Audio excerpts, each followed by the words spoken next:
मालिक कौन और नौकर कौन। अकबर बीरबल की कहानी। इस कहानी में बादशाह अकबर के दरबार में दो व्यक्ति आते हैं।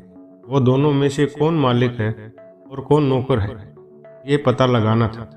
दोनों ही मालिक होने का दावा कर रहे थे। बीरबल कैसे पता लगाता है, ये जानने के लिए आपको पढ़नी होगी ये कहानी।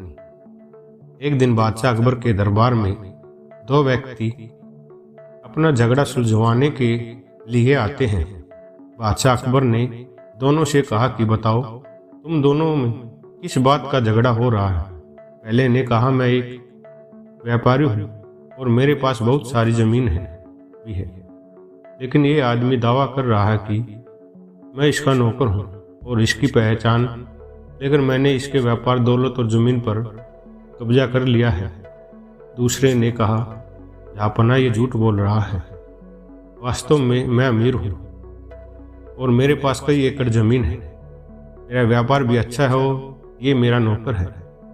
5 महीने के लिए व्यापार के सिलसिले में मुझे प्रदेश जाना पड़ा और उस दौरान मैंने मेरा सारा व्यवसाय और जमीनों की देखभाल करने की जिम्मेदारी इसको दी थी। मैंने मेरी सारी दौलत इसे संभाल कर रखने के लिए दी थी, किंतु इसके मन में खोट आ गई और इसने मेरी सारी दौलत हड़प ली। कृपया आप इसका न्याय करें। बादशाह अकबर दोनों की पूरी बात सुनकर सोच में पड़ गए। उन्होंने दरबार में उपस्थित मंत्रियों से पूछा, क्या आप में से कोई इस झगड़े को सुलझा पाएगा? जो भी इस झगड़े को सुलझा पा देगा उसे मैं इनाम में दूंगा। हमेशा की तरह बीरबल खड़ा हुआ और उसने कहा, जी मैं इस झगड़े को सुलझा दूंगा।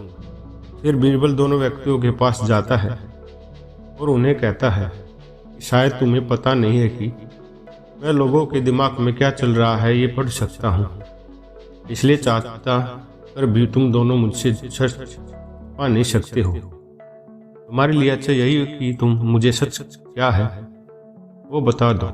लेकिन ये दोनों ऐसे नहीं मानने वाले व्यक्ति थे।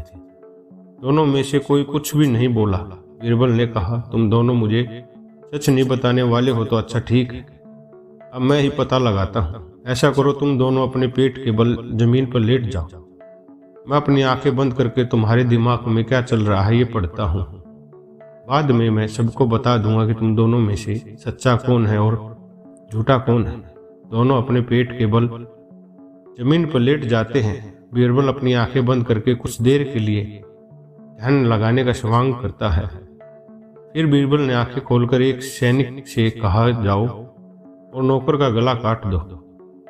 अब सैनिक को समझ में नहीं आ रहा था कि किसका गला काटे, क्योंकि उसको नहीं पता था कि कौन नौकर है, किंतु बीरबल का आदेश था, इसलिए वो तलवार हाथ में लेकर दोनों व्यक्तियों की तरफ आगे बढ़ा। जैसे ही वो उनके करीब तलवार लेकर पहुंचा कि पहला व्यक्ति उठा और बादशाह के पैरों पर जा गिरा।